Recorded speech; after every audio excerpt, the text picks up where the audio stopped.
Hello, brothers and sisters from IRECT. Thank you so much for your support over these years, for your prayers, for your partnership in the gospel. I'm reporting here from Cambodia. I actually just had a phone call with Pastor Agus.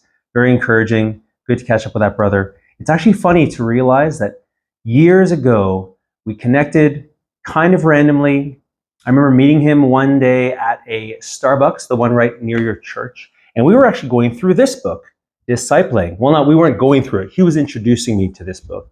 And funny enough, we are translating this into Khmer very soon. Very valuable resources. On the topic, though, this is published by a group called 9 Marks.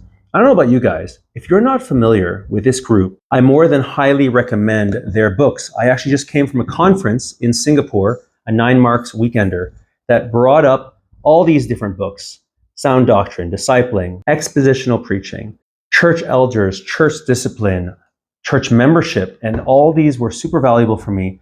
I highly recommend checking out some of these resources when you have a chance. Pick it up, go knock on Pastor Agus's door, and I'm sure he will lend you one. So it's a great resource, super helpful to understand what the Bible has to say about the church and how to make a healthy church according to the Bible.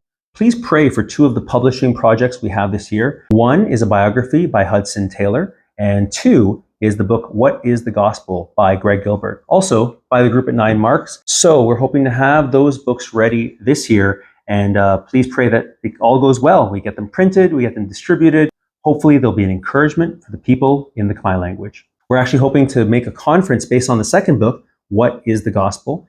It'll happen early next year by God's will. It'll actually be a gospel conference where we're trying to bring in believers and leaders across denominational lines, but who are very heavily focused on the narrow definition of what is the gospel, as well as what is not the gospel. One of our main speakers will be Mr. J.D. Crowley, who is out in Ratnakiri, but has agreed to come and speak on counterfeit gospels. What is the false gospel that we need to watch out for in Cambodia because it's so prevalent here? I understand that your church is going through a transition, looking for a new pastor, and I understand that can be stressful. And so I pray that it will not be too discouraging, too disheartening, and that you know that God is always seated on the throne, very much in control. Our church is also going to go through a transition very soon with leadership, and it can be a little scary to not know the future, to not know what's coming up next. It is a very soft pillow to sleep on to know that God is sovereign, He is in control, and He already has something planned in the future that we do not know, but we trust in the Lord because He is very good and very gracious to His people. You guys can also pray for me as I try to figure out what my place is in the changes that are happening at my international church here, where I serve as an elder. And you can pray for my sermon that I'm doing in 2 weeks on Revelation 7, which is not exactly an easy text.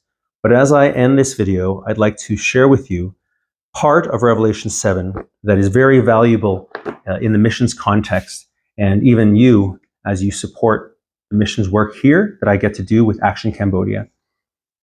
Starting in verse 9, John says this: "After this I looked, and behold, a great multitude that no one could number, from every nation, from all tribes and peoples and languages, standing before the throne and before the Lamb, clothed in white robes, with palm branches in their hands, and crying out with a loud voice, 'Salvation belongs to our God who sits on the throne and to the Lamb.'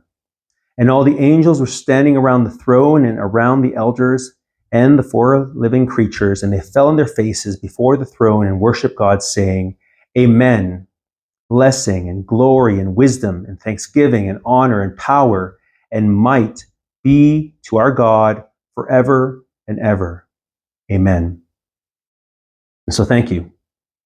Thank you for your support and your love and the gracious work of God in Cambodia, to this people group, to this tribe, to this nation. Until next time, salvation does certainly belong to our God who sits on the throne and to the Lamb. Amen.